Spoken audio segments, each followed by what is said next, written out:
Hi friends. आज का topic है the comparison between the Indian parliamentary system and the British parliamentary system. Although हमारा जो concept है हमने उन्हीं से लिया है।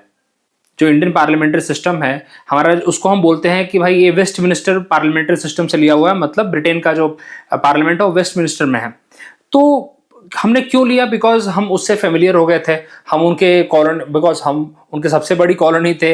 उन्होंने हमारे यहाँ पे government of India act 1919, government of India act 1935 ये जो लाया है, ये हमारे इंडियन एडमिनिस्ट्रेशन के लिए लाया है। हमारे जो मिनिस्टर्स थे उन्होंने उनसे सीखा और देखा कि नहीं, ये जो सिस्टम है इसको हम प्रॉपर अगर चलाते हैं, ब्रिटेन वाले तो अपने हिसाब से चला रहे थे, अगर हम उसको प्रॉपर चलाते हैं, अपने लोगों का प्रॉपर रिप्रेजेंटेशन देके चलाते हैं, तो दिस सिस्टम इज गुड।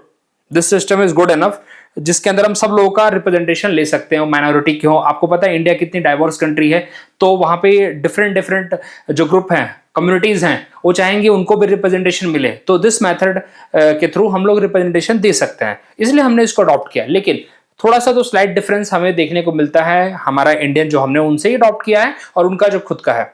देखते हैं अभी कि क्या डिफरेंस है और क्या सेम है। देखिए हमारे यहाँ पे भी नॉमिनल हेड का कल्चर है, वहां पे भी नॉमिनल हेड का कल्चर है। वहां का जो नॉमिनल हेड है वहां का किंग है, वहां का किंग या क्वीन है। वैसे तो अभी किंग है, लेकिन उनका जो नॉमिनल हेड है उनकी एक प्रॉपर हेरिडिटरी है। मतलब वो जो प्रॉपर फैमिली है उससे वो किंग बनेंगे एंड ऑल। हमारे यहाँ पे वैसा नहीं है। हमारे यहाँ का जो नॉमिनल हेड है, प्रेसिडेंट है, उसका प्रॉपर एक इलेक्शन होता है। Although it's a indirect election, जनता लोग उसके जाके वोट नहीं करते हैं, लेकिन इट्स अ इलेक्शन प्रोसेस और इट्स अ नॉमिनल हेड। उनके यहाँ पे भी नॉमिनल हेड है, जिसको कॉन्स्टिट्यूट जैसे they are the it is a constitutional monarch, लेकिन इट्स अ नॉमिनल हेड। तो दोनों में ही डिफरेंसेस, पहली बात। दूसरा, हमारे यहाँ पे कॉन्स्टिट्यूशन सुप्रीम है। मतलब कहने का मतलब ये हुआ कि जो हमारा कॉन्स्टिट्यूशन है वो सबसे ऊपर है भाई।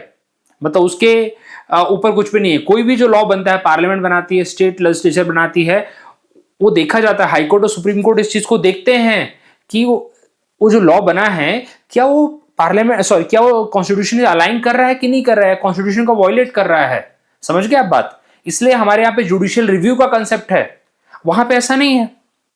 वहां पे पार्लियामेंट सोवरेन है, पार्लियामेंट जो लॉ बनाएगी दैट इज खत्म, मतलब वही लॉ रहेगा। उसके वहां पे जुडिशियल रिव्यू का कंसेप्ट नहीं है। तो समझ सकते हैं हमारा जो जुडिशियल रिव्यू है अपने आप में एक बेसिक फीचर है कि इस कंसेप्ट को भी आप हटा नहीं सकते।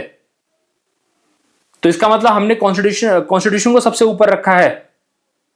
चलिए, हमारे यहाँ पे जो मिनिस्टर होते हैं, प्राइम मिनिस्टर की बात करते हैं, वो किसी भी हाउस से हो सकते हैं, वेदर लोकसभा और राज्यसभा। जैसे हमारे जो 3 पीएम रहे हैं वो राज्यसभा से रहे हैं। पहला हमारे Indira Gandhi madam 1966, then H D Deve Gowda साहब 1996 एंड मनमोहन सिंह जी 2004। अभी इतनी बार बता चुका हूं कि मेरे को मतलब आंख बंद रहेगा तो मैं बता दूंगा। अभी आप देखिए कितनी, अब बोलते हैं ना कि हम इसके लिए ट्रिक बनाएंगे, कितनी ट्रिक बनाओगे आप लोग? आप चीजों को बार बार करो, पीआईक्यू के थ्रू करो, कंसेप्ट इंटर रिलेट करके करो, तो आपको समझ में आ जाएगा यार टफ नहीं है, बस ये रिविजन की बात कर रहे हैं यहाँ पे, वही करिए। अब यहाँ पे जो बात हो रही है ब्रिटेन में, वहां क्या है, मेंबर कहां से होने चाहिए? उनका प्राइम मिनिस्टर होना चाहिए, मेंबर ऑफ द हाउस, जो हाउस ऑफ कॉमन है, उनका जो लोअर हाउस है। हमारे यहाँ पे कहीं से भी हो सकते हैं, वहां पे लोअर हाउस से ही होने चाहिए। हमारे यहाँ पे मिनिस्टर कोई भी बन सकता है, इवन नॉन पार्लियामेंटेरियन में मिनिस्टर बन सकता है। जस्ट मेक श्योर दैट कि उसको 6 महीने के अंदर उसको मेंबर बनना है। और डेफिनेटली आपको पता है राज्यसभा के थ्रू बनेगा या फिर बाइपोल करा के किया जाएगा। लेकिन वहां पे जो मिनिस्टर बनेगा, वहां पे जो काउंसिल ऑफ मिनिस्टर बनेगा, वो डेफिनेटली वही पर्सन होना चाहिए जो इलेक्ट होके आया है। ये बहुत बड़ा मेजर डिफरेंस है। सेम पीएम वाला भी बहुत बड़ा डिफरेंस है, और ये तो बहुत ही बड़ा है यार। हमारे यहाँ पे कॉन्स्टिट्यूशन सुप्रीम, एक एग्जाम में क्वेश्चन डायरेक्टली पूछे गए, इसीलिए सब चीजें बतानी पड़ रही हैं। हमारे यहाँ पे शैडो कैबिनेट का कंसेप्ट है क्या? क्या हमारे ऑपोजिशन ने एक पीएम अपना खड़ा करके रखा है क्या? क्या हमारे किसी ऑपोजिशन ने, मतलब जो ऑपोजिशन पार्टीज बैठी हैं, क्या उन लोगों की इतनी अपने आप में एक एकजुटता है कि उन लोगों ने एक अपना डिफेंस मिनिस्टर, अपना फॉरेन अफेयर मिनिस्टर ऐसा कुछ बना रखा है क्या? नहीं है, क्योंकि हमारे यहाँ पे एक कंसेप्ट है मल्टी पार्टी सिस्टम का। ओके, वैसे तो सच बताऊं तो एक कंसेप्ट बहुत अच्छा है शैडो गवर्नमेंट का, शैडो कैबिनेट का। क्योंकि अगर गवर्नमेंट ने अपने कैबिनेट बना रखे हैं, गवर्नमेंट ने अपना काउंसिल ऑफ मिनिस्ट्री बना रखी है, उनको पोर्टफोलियो दे रखा है, तो अपोजिशन इतना स्ट्रांग होना चाहिए कि अपोजिशन के भी मिनिस्टर रेडी हैं कि वो डायरेक्टली क्वेश्चन कर सकें। इससे पता चलता है कि अपोजिशन कितना रिस्पॉन्सिबल है गवर्नमेंट के एक्शन से। हमारे यहाँ पे अपोजिशन सिर्फ ना ड्रामेबाजी करता है, ठीक है, ऑपोजिशन एक बार बोलता है कि हम सेंटर में, हम लोग साथ में हैं, इंडिया अलायंस की बात करता है, INDI उसका फुल फॉर्म इंडिया बोलते हैं वो लोग।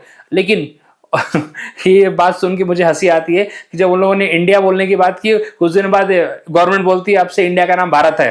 ओके, तो चलिए, लेकिन वही जब राज्य की बात आती है तो कांग्रेस और आम आदमी पार्टी झगड़ लेते हैं। तो लोगों को भरोसा कैसे होगा अपोजिशन पे, लोगों को ट्रस्ट कैसे होगा अपोजिशन पे? तो ट्रस्ट बनाने के लिए आपको हर जगह पे एक दूसरे के साथ खड़ा रहना पड़ेगा। जब ममता बनर्जी यहाँ पे साथ में आती है सेंटर में, जब राज्य की बात आती है तो बोलती है मैं लोन वॉरियर हूं, तो कैसे नहीं चलेगा ना ऐसे। तो ये हमारा प्रॉब्लम है ऑपोजिशन में। So we don't have the shadow cabinet type of system, but वहां पे होता है बिकॉज वहां पे डुअल पार्टी सिस्टम है।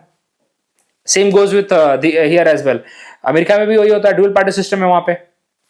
सबसे बड़ी बात, हमारे किसी मिनिस्टर की लीगल रिस्पॉन्सिबिलिटी नहीं होती। अगर कोई भी लॉ पास होता है, लेट्स सपोज वो किसी पर्टिकुलर डिपार्टमेंट से डिपार्टमेंट का है, लॉ पास करने के लिए एसेंट कौन देता है?